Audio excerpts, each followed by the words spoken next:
Hello les scrap addicts, c'est Justine. On se retrouve aujourd'hui pour une vidéo astuces, partage et conseils sur le December Daily. En fait, c'est une vidéo qui va également vous servir sur la création de d'autres albums, quel que soit le thème, que ce soit les vacances, l'automne, l'été, peu importe. Mais là, plus particulièrement, ça va viser le December Daily. Je vais vous expliquer tout ça juste après. Avant, je tiens à rendre à César ce qui appartient à César puisque je vous tourne cette vidéo suite au visionnage de la vidéo de Graffiti Girl que j'ai trouvée sur leur page YouTube. Je vous mets en barre de description le lien de cette vidéo si vous voulez aller y jeter un petit coup d'œil. Tout d'abord, le December Daily, c'est quoi? Il faut effectivement le définir. Un December Daily, comme son nom l'indique, en français, c'est un journal du mois de décembre. En fait, c'est tout simplement pour retracer votre vie au quotidien du 1er au 24, 25, voire 31 décembre, puisque certaines poussent jusqu'à la fin du mois de décembre. Pourquoi pas y mettre aussi du coup le 1er de l'an si vous le souhaitez. Là vraiment, c'est vous qui faites ce que vous voulez. Traditionnellement, ça va du 1er au 25 décembre jusqu'à l'ouverture des cadeaux, donc que ce soit le 25 décembre ou le 24 au soir. Là, c'est un choix personnel. L'essentiel, c'est de réaliser tout ça et de mettre tous vos souvenirs dans un seul et même album. C'est ça, le December Daily. Deuxième point, je vous conseille de réaliser cet album, en tout cas d'avoir ces grandes lignes pour le 1er décembre, même si vous n'allez réaliser vos photos et vos souvenirs qu'au fur et à mesure et que vous allez scraper au fur et à mesure ou tout à la fin, c'est aussi possible. L'essentiel, c'est de se faire plaisir. Le but, c'est d'avoir déjà votre structure en tête, que ça soit un petit format, qui est tout à fait possible, un grand format, qui est également possible. Je pense notamment au classeur de chez We Are Memory Keepers que vous pouvez trouver en format 30-30 si vraiment vous voulez avoir un très grand format. Soit vous pouvez, comme vous l'avez compris, acheter une structure déjà dans le commerce existante, soit vous pouvez la créer vous-même. C'est ce que moi je ferai du coup quand je vous présenterai la création de mon December Daily qui viendra très certainement après cette vidéo. Une fois que vous avez défini la taille de votre structure, si vous la créez vous-même, il va falloir également prévoir l'épaisseur. Si jamais vous êtes quelqu'un qui a tendance à utiliser beaucoup d'embellissements, je pense notamment à des badges, des cachets de cire, mais pourquoi pas des embellissements en bois ou en tissu qui prennent plus de place que la moyenne, alors prévoyez effectivement que vous allez avoir un certain nombre de pages, donc 24 pages minimum, voire 25, voire 31, et que vous allez aussi avoir du coup des épaisseurs à rajouter. Donc prévoyez bien ça dans l'épaisseur de votre structure si jamais vous la réalisez vous-même. Si jamais vous achetez une structure déjà dans le commerce, il faudra vous adapter du coup à ce que vous aurez acheté. Ensuite, je vous conseille de choisir un combo couleur. Soit vous utilisez une collection de papier et là, vous allez à la facilité. Vous n'avez plus qu'à vous référencer au combo couleur de la collection. Là, je vous ai sorti un petit échantillon du coup de la collection que moi j'ai choisi pour mon December Daily qui va être la collection de mes petits ciseaux. C'est la collection Pôle Nord. Et là, tout en bas, vous avez du coup déjà un combo couleur, donc ça vous donne une petite idée. Il y a du rouge, du marron, enfin du taupe, on va dire foncé et clair. Et ensuite, on a un gris bleuté foncé jusqu'au plus clair.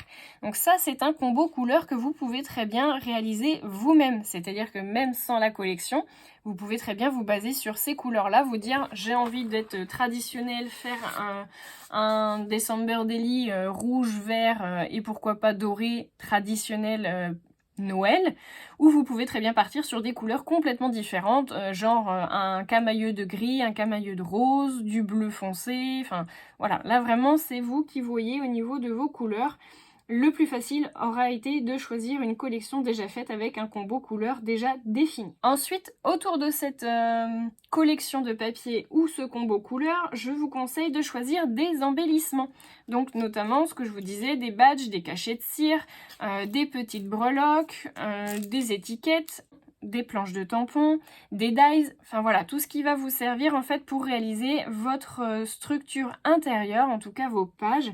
C'est important de pouvoir faire un petit choix pour voir si vous avez ce qu'il faut, si vous avez besoin de réassorts, si vous avez besoin d'acheter de nouveaux éléments, parce que vous avez envie de mettre certaines choses à l'intérieur que vous n'avez pas, du coup pour que tout soit vraiment prêt pour le 1er décembre. Ce que je vous conseille de faire, c'est de regrouper l'ensemble du coup à l'intérieur d'une pochette. Alors, Vous pouvez très bien prendre une pochette plastique. Moi, cette pochette-là, je vous l'ai déjà montrée lors d'un haul Craftelier, puisque c'est une pochette Craftelier, c'est écrit ici. Vous avez la possibilité de mettre votre collection de papier en 30-30. Et vous voyez, j'y ai mis plein d'éléments à l'intérieur. Donc mes petits embellissements, mais pas que. J'ai aussi mes planches de tampons, mes planches de dies. Enfin voilà, j'ai mis du papier miroir. J'ai déjà commencé à couper un peu à l'intérieur. Vous verrez tout ça lors de la prochaine vidéo. Mon conseil, c'est vraiment de tout regrouper pour tout avoir sous la main. Une fois que vous aurez du coup passé le 1er décembre, vous allez commencer à prendre vos photos. Pourquoi pas les imprimer au fur et à mesure si jamais vous avez la chance d'avoir une imprimante qui fait ce genre de choses. Et vous serez très content de pouvoir accéder à votre pochette avec éventuellement vos embellissements déjà préparés. Pourquoi pas avoir une petite pochette en plus à l'intérieur avec vos découpes déjà prêtes. Ça vous permettra de scraper rapidement tous les soirs une petite page pour y mettre du coup votre petit journaling et faire ça au fur et à mesure puisqu'on est effectivement du coup dans l'ambiance de Noël à ce moment-là. Ensuite, ce que je vous propose, c'est de réaliser une liste de vos sorties, de vos photos à faire en fait durant le mois de décembre. Là, moi je vous donne une petite liste, alors qui n'est pas exhaustive, mais ça va être la liste en fait de ce que moi j'ai prévu de faire pour ce mois de décembre. Comme sortir le sapin, faire le sapin, des sorties dans une galerie marchande, éventuellement avec les enfants et prendre en photo les décos de Noël. Vos achats de cadeaux, vos emballages de cadeaux. Vous pouvez aussi faire du coup les étiquettes cadeaux vous-même.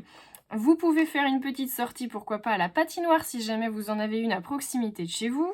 Faire votre décoration de table. Alors moi je pense notamment à la décoration de table que je souhaite faire avec mes enfants, notamment la customisation de pommes de pin qu'on aura été chercher du coup en forêt, donc c'est aussi une idée de sortie du coup avec les enfants ou seul ou avec votre chien, peu importe. Vous pouvez également du coup prendre en photo votre table de Noël une fois que vous l'avez faite, faire des petits gâteaux de Noël, décorer votre maison, ça c'est possible aussi, alors que ce soit à l'intérieur ou même à l'extérieur. Avec les enfants, on a prévu d'écrire notre lettre au Père Noël, mais vous savez qu'il n'y a pas d'âge pour écrire au Père Noël, donc vous pouvez très bien le faire vous aussi. On va aller poster cette lettre à la boîte aux lettres du coup avec la commune. Il y a une boîte aux lettres Père Noël qui a été installée. Je trouve ça trop mignon de poster la lettre au Père Noël. Vous pouvez faire des photos de famille bien entendu. Pourquoi pas vous prendre en photo avec les pulls moches de Noël, les jolis pyjamas si jamais vous avez l'occasion d'en avoir ou que vos enfants en ont devant le sapin, c'est toujours rigolo. Regarder un film de Noël sous un plaid avec un petit chocolat chaud. Pourquoi pas prendre la photo de votre chocolat chaud avec un peu de guimauve, ça fait toujours plaisir. L'ouverture des calendriers de l'Avent si jamais vous en avez un ou si vos enfants en ont un ou vos amis, si ça se fait de plus en plus de s'offrir un calendrier de l'Avent entre amis. Après, prendre une photo de fleurs ou de feuilles sous le gel, c'est trop joli. Le matin au réveil, vous avez effectivement parfois de la gelée qui se met sur les végétaux. Ça peut être l'occasion de les prendre en photo. Les décorations de la ville que vous pouvez aussi trouver, alors si c'est pas forcément sur votre commune, mais vous pouvez aussi du coup la prendre sur les communes avoisinantes. Vous pouvez prendre des photos de bougies de Noël. Voilà, il y a plein d'idées vraiment. Là, c'est bien sûr l'ouverture des cadeaux aussi à la fin du mois. Donc là, vraiment, libre choix à votre imagination. J'en ai plus que 24, hein, je pense, des idées. Je pense que je n'aurai pas assez de jours au mois de décembre pour prendre l'ensemble des photos que je souhaite faire. Mais si j'arrive à en prendre déjà une dizaine, ce sera déjà pas mal. Et enfin, mon dernier conseil, c'est de réaliser ce December Daily avec plaisir. Vous verrez sur internet, si vous cherchez December Daily, il y a parfois des vidéos de personnes qui n'ont pas terminé leur December Daily et qui le finissent à contre-cœur. Je trouve ça un peu dommage parce que du coup l'essentiel c'est vraiment d'y prendre un plaisir. Le mieux c'est de tout préparer à l'avance pour que ce soit vraiment facile, on va dire, de réaliser ça au cours de votre mois de décembre. Mais si jamais vous ne l'avez pas fini, reprenez ça à un moment où vous serez dans l'ambiance, vous vous replongez dans les photos et à ce moment-là, vous vous lancez pour refaire votre December Daily. S'il n'est pas fini à la fin du mois, ce n'est pas grave, pas de pression. L'essentiel, c'est de s'amuser. Voilà.